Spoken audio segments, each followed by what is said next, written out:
গভীর রাত। বিশাল পুরনো এক বাড়ি। হঠাৎ বজ্রপাতের আলোয় এক ছায়া দেখা গেল। দুলতে থাকে ঝাড়বাতি। দেওয়ালের পুরনো ছবি থেকে যেন কেউ তাকিয়ে আছে। এই বাড়িতে একবার ঢুকলে ফিরে যাওয়ার কোনো উপায় নেই। কারণ এখানে আছে এক ভয়ঙ্কর, ও সরি, ভুল বললাম, এখানে আছে এক দুঃখী ভূত। হঠাৎ দৃশ্য বদল। ভূত ভয় দেখানোর চেষ্টা করছে, কিন্তু পায়ের নিচে কলার খোসা পড়ার কারণে ধপ করে পড়ে গেল সে। ভয় তো পেলেন না, ঠিকই ধরেছেন। কারণ এই ভূত ভয় দেখাতে গিয়ে নিজেই বিপদে পড়ে যায়। বন্ধুরা, আজ আমি এমন এক ভূতের গল্প বলবো যে ভয় দেখানোর বদলে বাড়ির লোকেদের কাছে হাসির পাত্র হয়ে গেছে। আজ আমরা যে মুভিটি দেখতে চলেছি তার নাম হচ্ছে দ্য ক্যান্টেলভিল ঘোস্ট। কিন্তু একে দ্য ক্যান্টেলভিল কমেডি শো বললেও ভুল হবে না। এখন তাহলে কি হবে এই ভূতের ভাগ্যে? ভয় নাকি লজ্জা, নাকি একদমই নতুন কোনো বিপদ? তবে চলুন আলো নিভিয়ে কানে হেডফোন লাগিয়ে শুরু করা যাক ভূতের কাণ্ড কারখানা। হে বন্ধুরা, আমি আসিফ, আপনাকে স্বাগতম আমার চ্যানেলে মুভি মনে গেল।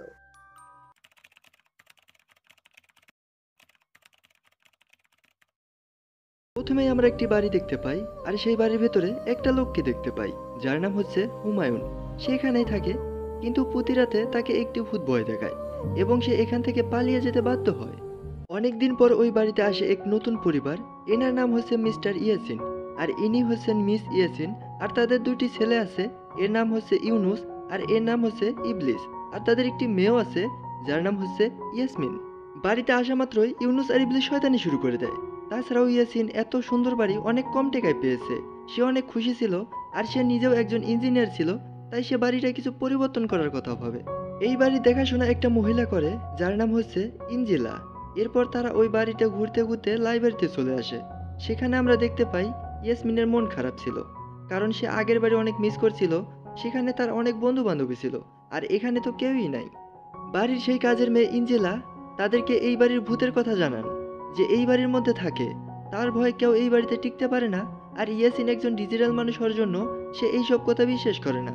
এরপর আমরা দেখতে পাই ইয়াসমিন যেখানে বসে আছে সেখানে থাকা ডয়ার থেকে একটা বই নিচে পড়ে যায়। এরপর ইয়াসমিন ওই বইটি তুলে আগের জায়গায় রেখে দেয়। এরপর রাত্রে ইয়াসমিনের মা যখন তাকে নিচে খাওয়ার জন্য ডাকতে আসে, তখন ইয়াসমিন তার মায়ের সাথে এই বাড়িতে আসা নিয়ে কিছু কথা কাটাকাটি হয়, এবং সেখান থেকে তার মা রাগ করে চলে যায়। আর সে সেখানেই মন খারাপ করে বসে থাকে। তখন সে তার বিছানার উপরে আবার সেই বইটি দেখতে পায়।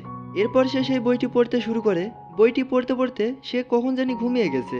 এরপর মাঝরাত্রে যখন ইয়াসমিনের ঘুম ভাঙে, এরপর সে বাইরে জানলা দিয়ে একটা শুকনো বাদাম গাছ দেখতে পায়। তখন হঠাৎ কাছের মধ্যে কেউ জানি কিছু লিখে দেয়। লেখাটি এমন ছিল, যখন এই শুকনো গাছ ফল দিতে শুরু করবে তখন এই বাড়িতে শান্তি ফিরে আসবে। এটা দেখে ইয়াসমিন একটু ভয় পায় এবং বিছানার নিচে গিয়ে লুকিয়ে পড়ে। এরপর সে সেই ভূতকে দেখতে পায় যে উড়াউড়ি করছে, যার নাম হচ্ছে সাইমন। এরপর সাইমন ইয়াসমিনকে দেখে তাকে ভয় দেখানোর চেষ্টা করে। এটা দেখে ইয়াসমিন একটু চমকে যায়, কিন্তু তাকে দেখে ভয় পায় না। এরপর সে সাইমনের সাথে তর্কাতর্কি শুরু করে দেয়। ইয়াসমিন সাইমনকে বলে, আমাকে ভয় দেখিয়ে কোনো লাভ নেই, তুমি আমার ফ্যামিলিকে ভয় দেখাও আর তাদের এখান থেকে বের করে দাও। এরপর সাইমন শর্ত লাগিয়ে বলে সে এক সপ্তাহের মধ্যে তার পুরো পরিবারকে বাড়িছাড়া করবে। এরপর সে ইয়াসিনকে ভয় দেখাতে যায়, কিন্তু ইয়াসিন ইয়াসমিনের মতোই, তাকে দেখে কোনো ভয় পায় না। বরং সে বলে কারোর রুমে যেতে গেলে দরজায় নক করে যেতে হয়। এমনকি ইয়াসিনের বুকে মেকআপ করা অবস্থায় দেখে সাইমন নিজেই ভয় পেয়ে যায়। এরপর ইয়াসিন বলে, তুমি এখান থেকে চলে যাও, এটা ঘুমানোর সময়, কথা বলার হলে কালকে আসবে। এই বলে সাইমনকে তার রুম থেকে বের করে দেয়। এরপর সাইমন অবাক হয়ে ভাবে, এইটা আবার কি হচ্ছে? আমার বাড়ি, আমার রুম, আর আমাকে বের হয়ে যেতে বলছে। আর তাছাড়াও বড় কথা হচ্ছে আমি একজন ভূত, কিন্তু আমাকে কেউ ভয় পাচ্ছে না কেন? এরপর সাইমন বাচ্চাগুলোকে ভয় দেখানোর জন্য যায়, কিন্তু তারা সাইমনকে নিয়ে মজা করতে থাকে আর তার মাথা নিয়ে খেলা করে। সাইমন হয়তো জীবনেও এরকম ভয়ঙ্কর বাচ্চা দেখেনি। এরপর সে তাদের ভয় দেখানোর জন্য অন্য কিছু ভাবতে শুরু করে। তখন সেখানে থাকা একটা কঙ্কাল বলে, তুমি 300 বছর ধরে এই বাড়িতে আছো, হয়তো সময়ের সাথে সাথে তোমার শক্তি দুর্বল হয়ে গেছে। এই কথা শুনে সাইমন একটু চিন্তায় পড়ে যায়। পরের দিন ইয়াসমিন একটি ঘোড়া নিয়ে ঘুরতে বের হয়। এরপর সে দেখতে পায় একটি ছেলে ঘোড়ার উপরে চড়ে যাচ্ছে। দেখে এমনটি মনে হচ্ছে যে ঘোড়া সে চালাচ্ছে না, ঘোড়াই সেই ছেলেকে চালাচ্ছে। এরপর সেই ঘোড়াটি একটি খাদে পড়তেই যাচ্ছিল। ঠিক তখনই ইয়াসমিন সেই ঘোড়াটিকে থামিয়ে ছেলেটিকে বাঁচিয়ে নেয়। সেই ছেলের নাম হচ্ছে ইউসুফ। এরপর তাদের মধ্যে একটা ভালো সম্পর্ক তৈরি হয়। এরপর ইয়াসমিন ইউসুফকে তার বাড়িতে নিয়ে আসে। সে তাদের বাড়ির সামনে এসে একটু ঘাবড়ে যায় এবং বলে, এখানে আমার মা আমাকে যেতে মানা করেছে, কারণ এই বাড়িতে এর আগে আমরা থাকতাম, আর এই বাড়ির সাথে আমার একটু ঝামেলাও আছে। এরপরে ইয়াসমিন তাকে বুঝিয়ে সেই বাড়িতে ঢুকায়। এরপর তারা দুজন মিলে সেই বাড়ির পাশে থাকা একটি বাগানের মধ্যে যায়। সেখানে একজন মালিকে দেখতে পায় যে বাগান পরিষ্কার করছে। এরপর ইয়াসমিন সেই লোককে ডাক দেয়, কিন্তু কোনো সাড়া পায় না। এই জন্য সে দেওয়াল পার করে বাগানে ঢোকার চেষ্টা করে। তখনই হঠাৎ সেই মালি তার দিকে তাকিয়ে একটি গোলাপ ফুল সিজার দিয়ে কেটে দেয়। আর এইদিকে ইয়াসমিন অজ্ঞান হয়ে পড়ে যায়। এতে আমরা বুঝতে পারি যে এই মালি কোনো সাধারণ লোক নয়। যাই হোক, ইউসুফ ইয়াসমিনকে ধরে নেয়, তাই তার তেমন বিশেষ কোনো ক্ষতি হয় না। এরপর সে ইয়াসমিনের জন্য পানি নিয়ে আসার জন্য যায়। এমন সময় ইয়াসমিনের কাছে একটা কাক আসে, আর সে ইশারা করে ইয়াসমিনকে একটা ভাঙা সেতুর কাছে নিয়ে যায়। এরপর ইয়াসমিন সেখানে থাকা পুকুরে তার নিজের চেহারা দেখছিল। এমন সময় সেই মালি আসে এবং তাকে ভয় পাইয়ে দেয়। তখন ইয়াসমিন সেই পুকুরের পানিতে পড়ে যায়। এরপর সে পানির নিচে একটি রকেট খুঁজে পায়। এরপর সে উপরে ওঠার সময় গাছের শিকড়ে তার পা আটকে যায়। এই কারণে সে কোনোভাবে উপরে উঠতে পারছিল না। কিন্তু ইউসুফ সময় মতো এসে তাকে বাঁচিয়ে নেয়। এরপর ইয়াসমিন ইউসুফকে তার পরিবারের সাথে দেখা করার জন্য নিয়ে যায় এবং ইয়াসমিনের মা ইউসুফকে দেখে অনেক খুশি হয় এবং সেই ইয়াসমিনকে বলে, তুমি ইউসুফের সাথে বন্ধুত্ব তৈরি করে নাও। এরপর ইয়াসমিন ইঞ্জিলাকে সেই মালির কথা জানালে ইঞ্জিলা তাকে এই বাড়ির একটি ভবিষ্যতের কথা বলে, যেটা কোনো এক জায়গায় খোদাই করে লেখা আছে। এরপর ইয়াসমিন সাইমনের বিষয়ে জানতে চাইলে ইঞ্জিলা তাকে জানায় সে নাকি নিজের স্ত্রীকে মেরে ফেলেছে, তাই তার আত্মা এই বাড়িতে বন্ধু হয়ে আছে। যাই হোক, এরপর আমরা দেখতে পাই সাইমন সবাইকে ভয় দেখানোর জন্য নতুন একটা বেশ ধারণ করে। এরপর সে ইয়াসিনের কাছে গেলে ইয়াসিন তাকে দেখে কোনো ভয় পায় না। ইয়াসিন তার মন মতো কাজ করছিল। তার বারণ করা সত্ত্বেও সাইমন একটা জিনিসের মধ্যে হাত দিয়ে দেয়, যে কারণে তাকে ইলেকট্রিক শক লাগে। এরপর সাইমন মন খারাপ করে সেখান থেকে চলে যাচ্ছিল, তখন তার ইয়াসমিনের সাথে দেখা হয়। ইয়াসমিনের কাছে ওই রকেটটি দেখে তার কাছ থেকে ওই রকেটটা ফেরত চায়, কিন্তু ইয়াসমিন তাকে ওই রকেটটা দিতে চায় না আর বলে, তুমি কেন তোমার স্ত্রীকে হত্যা করেছো? তখন সাইমন বলে, এটা সত্যি কথা না, এটা মিথ্যে কথা, আমি আমার স্ত্রীকে কখনোই হত্যা করিনি। এরপর সে ইয়াসমিনকে সত্যি কাহিনী বলে, অতীতে সে একজন ফেমাস অ্যাক্টর ছিল। সেই দিনও সে তার স্ত্রীর সামনে নাটক করছিল, আর তার স্ত্রীর নাম হচ্ছে এলিনা। সে একটা সেতুর মধ্যে দাঁড়িয়ে তার নাটক দেখছিল, কিন্তু হঠাৎ করে সেই সেতু ভেঙে এলিনা পানিতে পড়ে যায়। সাইমন তাকে সাহায্য করার জন্য যায়, কিন্তু সেখানে থাকা গাছের মধ্যে তার কাপড় ফেঁসে যায় এবং সে তাকে সাহায্য করতে পারে না এবং এলিনা সেখানেই মারা যায়। এই সত্যিটা জানার পর ইয়াসমিন সাইমনের উপর একটু দয়া হয় এবং তার এই বিষয়টা নিয়ে অনেক খারাপও লাগে। এরপর সে ধীরে ধীরে সাইমনকে বুঝতে শুরু করে। এরপর সাইমনের মন ভালো করার জন্য তাকে নিয়ে গাড়িতে করে ঘুরতে থাকে।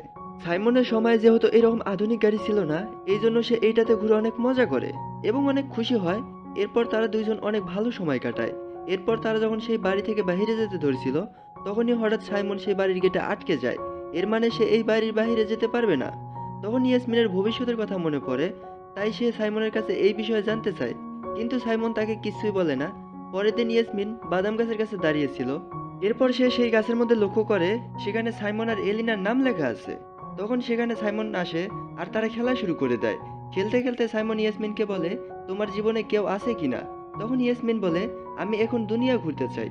তখন সাইমন তার নিজের ভালোবাসার কথা জানায় এবং ইয়াসমিনকে ভালোবাসার ব্যাপারে কিছু সুন্দর সুন্দর কথা বলে, যে তারা একে অপরকে অনেক ভালোবাসতো আর এই বাড়ির প্রতিটি কোনায় কোনায় তাদের ভালোবাসার ছাপ রয়েছে।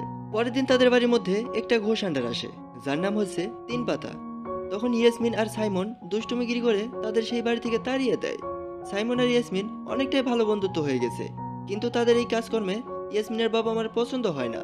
তখন ইয়াসমিন তার পরিবারকে আবার পুরনো বাড়িতে ফিরে যাওয়ার কথা বলে। এরপর আমরা দেখতে পাই সেই বাচ্চাগুলোর সাথে আবার সাইমনের দেখা হয়। এবার সেই বাচ্চাগুলো নিজেই ভূত সেজেছিল এবং সাইমনকে ভয় দেখায়। এটা দেখে সাইমনও খুবই ভয় পায়। এরপর সাইমন দেখে যে এই পরিবারে কেউ তাকে ভয় পায় না, এই জন্য সে তাদের তাড়ানোর প্ল্যান ক্যান্সেল করে দেয়। পরের দিন ইয়াসমিন ইউসুফের সাথে ভবিষ্যতের কথা অনুযায়ী সেই শুকনো গাছে দেখাশোনা শুরু করে দেয়, যাতে সাইমনের আত্মা মুক্তি পেয়ে যায়। তখন সাইমনও দূর থেকে এইসব কিছু লক্ষ্য করছিল। এরপর ইয়াসমিনের বাবা মার কথা শুনে সাইমন জানতে পারে ইউসুফ হচ্ছে একজন ফ্রি ফায়ার লাভার। এইটা শুনে সাইমন খুবই রেগে যায় আর ইউসুফের কাছে গিয়ে তাকে সাবধান করে এবং এখান থেকে চলে যেতে বলে। সাইমনের এমন আচরণের কারণে ইয়াসমিনের খুবই খারাপ লাগে, এই জন্য সে সাইমনের উপর একটু রেগে যায়। ইয়াসমিনের বাবা মা দূর থেকে এইসব কিছু দেখতে পায়। এরপর ইয়াসিন সাইমনকে ডেকে বলে কিছুদিনের মধ্যে তারা তাদের এই বাড়িতে একটা অনুষ্ঠান করবে, আর এই অনুষ্ঠানে সে যেন কোনো রকম সমস্যা না করে। এইটা শুনে সাইমন একটু রেগে যায়, কারণ এইটা তার বাড়ি আর অন্য কেউ তাকে তার নিজের বাড়িতে কি করতে হবে এই সম্পর্কে আদেশ করতে পারে না। এরপর ইয়াসিন একটি লাইট দিয়ে সাইমনকে ভয় দেখায়। আর সাইমনের যেহেতু বিজ্ঞান বিষয়ে কোনো ধারণা নাই, তাই সে একটু ভয় পেয়ে যায়। পরের দিন সেই বাড়িতে অনেক লোক আসে, যাদের মধ্যে একজন ফ্রি ফায়ার লাভারও ছিল। তাকে দেখে সাইমন অনেক রেগে যায়। ইয়াসমিনও এইসব পার্টি পছন্দ করে না। তাছাড়াও সে এই পার্টিতে নিজেকে কিভাবে প্রেজেন্ট করবে তাও জানে না। এই জন্য সে একটু নার্ভাস ছিল। তখন ইউসুফ আসে এবং তাকে ভয় কাটাতে সাহায্য করে। এরপর ইয়াসিন সবাইকে দেখায় সে এই বাড়ির ভেতরে লাইটের ব্যবস্থা করেছে। এইটা দেখে সকলে তার প্রশংসা করে। সবকিছুই ঠিকঠাক চলছিল। তবে হঠাৎ একটা সময় চারিদিকে কিছু ভৌতিক কাজকর্ম শুরু হয়। এরপর দেখা যায় এই সব কিছু ইউনুস আর ইবলিস করতেছে। কিন্তু এরপর সাইমন সবার সামনে আসে আর সবাইকে ভয় দেখায় এবং চারদিকে আগুন ধরিয়ে দেয়। একটা সময় ইউসুফ ঝাড়বাতির নিচে চাপা পড়ে যায় আর তার ভালো রকম ভাবে আঘাত লাগে। ইয়াসমিন তাকে ছাড়ানোর চেষ্টা করে কিন্তু পারে না। তখন সাইমন এটা দেখতে পেয়ে সবকিছু থামিয়ে দেয় আর আগুনও নিভিয়ে দেয়, এমনকি ইউসুফকেও সাহায্য করে। এইসব দেখে আমরা বুঝতে পারি যে সাইমন কারো ক্ষতি চায় না। সে নিজের বাড়িকে ধরে রাখার জন্য এভাবে মানুষকে ভয় দেখাতো। পরের দিন তাদের বাড়িতে আবার সেই ঘোষ হান্টার আসে। সে এসে সাইমনকে ধরে এক্সপেরিমেন্ট করার জন্য। তখন ইয়াসমিন এইসব দেখে তার ভাইদেরকে দিয়ে ঘোষ হান্টারকে ব্যস্ত রাখে। তখন সাইমন তার ঘরের মধ্যে বসেছিল। আশেপাশের অবস্থা দেখে আমরা বুঝতে পারি যে সে এখানেই তার জীবন দিয়ে দিছে। এরপর ইয়াসমিন তাকে খুঁজে পেয়ে সেই ঘোষ হান্টারের কথা জানায় আর তাকে এখান থেকে পালিয়ে যেতে বলে। কিন্তু সাইমন কোনো কিছু করার আগ্রহ দেখায় না, কারণ সে চাইলেও এই জায়গা থেকে কোথাও যেতে পারবে না। এরপর সে তার ভাগ্যের হাতে সবকিছু ছেড়ে দেয়। সেখানে আমরা সাইমনের গল্পের আরেকটা অধ্যায় জানতে পারি। সে ইয়াসমিনকে বলে তার স্ত্রীর আঙ্কেল একজন ফ্রি ফায়ার লাভার ছিল আর সে এইবারে হাতানোর জন্য ষড়যন্ত্র করে এলেনাকে মেরে ফেলে আর এই দোষ তার উপর চাপিয়ে দিয়ে আর তাকেও মরার জন্য এই জায়গায় ছেড়ে দেয়। কিন্তু সে মরার পরও শান্তি পায়নি। এমন সময় সেখানে ঘোষ হান্টার চলে আসে। তখনই ইয়াসমিনের চোখে পড়ে বাগানে থাকা দরজার একটি ফটো, যেটার মধ্যে ভবিষ্যতের কথা খোদাই করে লেখা ছিল। আশেপাশে লতাপাতার জন্য সে এই বিষয়টা লক্ষ্য করেনি। এরপর ইয়াসমিন সাইমনকে নিয়ে সোজা বাগানে চলে যায়। সেখানে থাকা দেওয়ালের মধ্যে লেখা ছিল একটা নিষ্পাপ মেয়ে সাইমনের জন্য যদি কান্না করে তাহলে তার আত্মা মুক্তি পাবে। ইয়াসমিন প্রার্থনা করার জন্য বাগানে প্রবেশ করতে যাবেই তখনই সাইমন তাকে আটকায়। তখন ইয়াসমিন বলে সে নিজের ইচ্ছায় তাকে সাহায্য করতে চায়। বাগানে প্রবেশ করে সে মালিকে দেখতে পায় আর এই মালি হচ্ছে গ্রেট গ্র্যান্ডফাদার। ইয়াসমিন তার কাছে প্রার্থনা করলে গ্র্যান্ডফাদার সহজেই তাকে মুক্তি করে দেয়। এরপর সে জানতে পারে এইটা হচ্ছে মৃত্যুর বাগান, যেখানে একবার প্রবেশ করলে আর বাইরে যাওয়া যায় না। মানে সেখানে প্রবেশ করা মাত্রই সে মারা গেছে, তাই ফিরে যাওয়ার কোনো উপায় নেই। অর্থাৎ গ্র্যান্ডফাদার সাইমনের বদলে ইয়াসমিনকে বন্দি করে নেয়। তখন সাইমন গ্র্যান্ডফাদারকে বলে ইয়াসমিনকে ছেড়ে দিতে আর এর জন্য সে তার সাথে লড়াই শুরু করে দেয়। সাইমন শর্ত রাখে সে জিতলে গ্র্যান্ডফাদার দুজনকেই মুক্তি দিতে হবে। এদিকে ইয়াসমিনের বাবা মা বাগানের কাছে ইয়াসমিনের মৃতদেহ খুঁজে পায়। তখন ইয়াসিন কিছু আধুনিক জিনিস দিয়ে ইয়াসমিনকে বাঁচানোর চেষ্টা করে, কিন্তু এতে কিচ্ছুই হয় না। তখন সেখানে আবার ইউসুফ চলে আসে আর সেও বাগানের ভেতরে প্রবেশ করে। এরপর সাইমন যখন প্রায় হেরেই যাচ্ছিল তখন ইয়াসমিন নিজেকে মুক্তি করে গ্র্যান্ডফাদারের সাথে লড়াই শুরু করে দেয়। সেও যখন হেরে যাচ্ছিল তখন সেখানে ইউসুফ চলে আসে আর তাকে বাঁচিয়ে নেয়। তখন ইয়াসমিন তাকে এই বাগানের বিষয়ে বলে আর তাকে এখান থেকে চলে যেতে বলে, কিন্তু ইউসুফ তাকে না নিয়ে এখান থেকে চলে যেতে চায় না। সাইমন ইউসুফের এই বাহাদুরি দেখে তার উপর অনেক খুশি হয় আর তার ফ্রি ফায়ার লাভারদের প্রতি ঘৃণা দূর হয়ে যায়। সে বুঝতে পারে সব ফ্রি ফায়ার লাভাররা এক হয় না। এরপর সাইমন উঠে দাঁড়ায়, আবার যুদ্ধ শুরু করে দেয়। তখন গ্র্যান্ডফাদার তাকে পরাজিত করার জন্য কখনো ছেলের ক্যারেক্টার আবার কখনো এলিনার ক্যারেক্টার নেয়, কিন্তু সাইমন তার জালে পা না দিয়ে হাতিয়ারটি তার বুকে গেঁথে দেয়। এরপর দেখা যায় তার বুকেও হাতিয়ার গেঁথে গেছে। এই খেলাটা ড্র হয়। তখন গ্র্যান্ডফাদার ইউসুফ আর ইয়াসমিনকে মুক্তি করে দিয়ে বলে সাইমনকে এখানে মুক্তি হয়ে থাকতে হবে, কিন্তু তখন ইয়াসমিন বলে এইটা করো না। এরপর সাইমন ইয়াসমিনকে বলে এই 300 বছরের মধ্যে তার সাথে কাটানো সময় সব থেকে ভালো সময় ছিল। এরপর ইউসুফ ইয়াসমিনকে নিয়ে বাইরে চলে আসে আর সাইমন সেখানে মুক্তি হয়ে থেকে যায়। এরপর ইয়াসমিনের জ্ঞান ফিরে আসার সাথে সাথেই সে বাগানের গেট খুলে বাগানের ভেতরে প্রবেশ করে আর দেখা যায় সাইমনের মুক্তি সেখানেই দাঁড়িয়ে আছে। এইটা দেখে ইয়াসমিনের অনেক খারাপ লাগছিল। এই জন্য সাইমনের মুক্তির কাছে এসে সে কান্না করতে থাকে। তখন আমরা দেখতে পাই এই বাদাম গাছে ফুল ফুটে ওঠে এবং ইয়াসমিনের চোখের পানি সাইমনের মুক্তির উপর পড়ার সাথে সাথেই সেই মুক্তিটি আবার ঠিক হয়ে যায়। এরপর এলিনাও ফিরে আসে। তখন সাইমন সবাইকে বিদায় জানিয়ে সেখান থেকে খুশি খুশি চলে যায়। এরপর শেষে আমরা দেখতে পাই ইয়াসমিনের ইউসুফের সাথে বিয়ে হয় আর তারা একসাথে দুনিয়া ঘুরতে বের হয়। আর এভাবে দুটো ভালোবাসার পূর্ণতা পেয়ে এই মজার মুভি এখানেই শেষ হয়। সো বন্ধুরা, আজকের ভিডিও এ পর্যন্ত। ভিডিওটি কেমন লেগেছে অবশ্যই কমেন্টে জানাতে ভুলবেন না। আর এরকম মজাদার ভিডিও পেতে আমাদের চ্যানেলটি সাবস্ক্রাইব করে পাশে থাকা বেল আইকনটি বাজিয়ে দিবেন। আজকের মতো বিদায়, ভালো থাকুন, সুস্থ থাকুন, আল্লাহ হাফেজ।